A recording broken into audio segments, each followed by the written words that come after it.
ನಮಸ್ತೆ ಎಲ್ಲರಿಗೂ golden spoon ಕಿಚನ್ಗೆ ಸ್ವಾಗತ. ನಾನು ರಮ್ಯಾ. ಇವತ್ತು ನಾನು ಸಿಂಪಲ್ ಆ್ಯಂಡ್ ಟೇಸ್ಟಿ ಆಗಿರುವಂಥ ಎಗ್ ಮಸಾಲೆ ಹೆಂಗೆ ಮಾಡೋದು ಅಂತ ಹೇಳ್ಕೊಡ್ತೀನಿ. ಬ್ಯಾಚುಲರ್ಸ್ ಅಂತೂ ಮಸ್ಟ್ ಟ್ರೈ ರೆಸಿಪಿ ಅಂತ ಹೇಳ್ಬೋದು. ಇದನ್ನು ಒಂದು ಸತಿ ಮಾಡಿದ್ರೆ ಸಾಕು, ಅಡಿಕ್ಟ್ ಆಗೋದಂತೂ ಪಕ್ಕ. ಸೊ ಬನ್ನಿ ಇದನ್ನ ಹೆಂಗೆ ಮಾಡೋದು ಅಂತ ನೋಡೋಣ.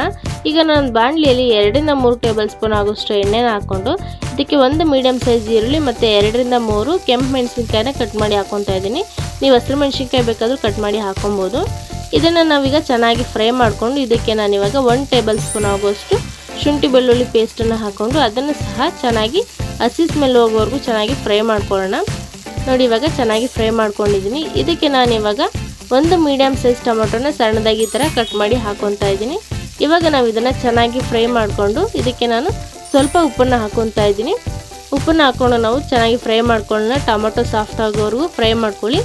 ಇವಾಗ ನಾನು ಇದಕ್ಕೆ 2 ಟೇಬಲ್ ಸ್ಪೂನ್ ಆಗೋಷ್ಟು ಎಗ್ ಮಸಾಲಾನ ಹಾಕ್ಕೊತಾ ಇದ್ದೀನಿ. ಎಗ್ ಮಸಾಲ ಹಾಕ್ಕೊಂಡು ನಾವು ಸ್ವಲ್ಪ ಫ್ರೈ ಮಾಡಿಕೊಂಡು ಇದಕ್ಕೆ ಸ್ವಲ್ಪ ನೀರನ್ನ ಹಾಕ್ಕೊಂಡು ಚೆನ್ನಾಗಿ ಫ್ರೈ ಮಾಡ್ಕೊಳ್ಳೋಣ. ಮಸಾಲದಲ್ಲಿರೋ ಎಣ್ಣೆ ಅಂಶ ಎಲ್ಲ ಚೆನ್ನಾಗಿ ಬಿಟ್ಕೊಂಡು ಮತ್ತು ಅದು ಕಲರ್ ಎಲ್ಲ ಚೇಂಜ್ ಆಗೋರು ಚೆನ್ನಾಗಿ ಫ್ರೈ ಮಾಡ್ಕೊಳ್ಳೋಣ. ನೋಡ್ಬೋದು ಇವಾಗ ಚೆನ್ನಾಗಿ ಎಣ್ಣೆ ಬಿಟ್ಕೊಂಡಿದೆ. ಇವಾಗ ಇದಕ್ಕೆ ನಾನು ಗ್ರೇವಿ ಕನ್ಸಿಸ್ಟೆನ್ಸಿಗೆ ತಕ್ಕನಾಗಿ ನೀರನ್ನ ಹಾಕ್ಕೊತಾ ಇದ್ದೀನಿ. ನಿಮಗೆ ಗ್ರೇವಿ ಜಾಸ್ತಿ ಬೇಕು ಅಂತಂದರೆ ಸ್ವಲ್ಪ ನೀರು ಜಾಸ್ತಿ ಹಾಕ್ಕೊಳ್ಳಿ.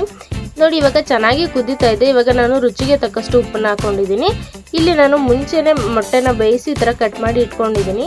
ಇವಾಗ ನೋಡಿ ಮಸಾಲೆ ಕುದೀತಾ ಇದೆ. ಇವಾಗ ನಾನು ಇದಕ್ಕೆ ಕಟ್ ಮಾಡಿ ಇಟ್ಕೊಂಡಿರೋವಂಥ ಮೊಟ್ಟೆನ ಹಾಕ್ಕೊಂಡು ನಿಧಾನವಾಗಿ ಈ ಥರ ಮಿಕ್ಸ್ ಮಾಡ್ಕೊಳ್ಳೋಣ. ಮಧ್ಯೆ ಈ ಥರ ನಿಧಾನವಾಗಿ ಮಿಕ್ಸ್ ಮಾಡ್ಕೊಳ್ಳಿ. ಆವಾಗ ಮಸಾಲೆ ಎಲ್ಲ ಚೆನ್ನಾಗಿ ಮೊಟ್ಟೆಗೆ ಇಟ್ಕೊಳ್ಳುತ್ತೆ. ಆವಾಗ ತಿನ್ನೋದಕ್ಕೂ ಸಹ ತುಂಬಾ ರುಚಿಯಾಗಿರುತ್ತೆ.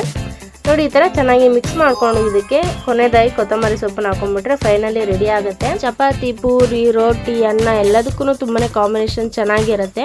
ನೀವು ಒಂದ್ಸತಿ ಟ್ರೈ ಮಾಡಿ ನೋಡಿ. ಇದೇ ಥರ ಎಗ್ ಮಸಾಲ ಡಿಫ್ರೆಂಟಾಗಿ ಯಾವ್ಯಾವ ರೀತಿ ಮಾಡೋದು ಅಂತ ನನ್ನ ಚಾನಲಲ್ಲಿ ಆಗಲಿ ವಿಡಿಯೋ ಅಪ್ಲೋಡ್ ಮಾಡಿದ್ದೀನಿ. ಹೋಗಿ ಒಂದ್ಸತಿ ಚೆಕ್ಔಟ್ ಮಾಡಿ. ನಿಮ್ಗೆ ಏನಾದರೂ ಈ ರೆಸಿಪಿ ಇಷ್ಟ ಆಗಿದ್ರೆ ನೀವು ಒಂದ್ಸತಿ ಟ್ರೈ ಮಾಡಿ ನೋಡಿ. ಹೇಗಿತ್ತು ಅಂತ ಕಮೆಂಟಲ್ಲಿ ತಿಳಿಸಿ. ಇಷ್ಟ ಆದರೆ ಲೈಕ್ ಮಾಡಿ ಆ್ಯಂಡ್ ಇದೇ ಥರ ಮೋರ್ ಕುಕಿಂಗ್ ವೀಡಿಯೋಸ್ಗೋಸ್ಕರ ಚಾನಲ್ನ ಸಬ್ಸ್ಕ್ರೈಬ್ ಮಾಡ್ಕೊಳ್ಳಿ. Thank you.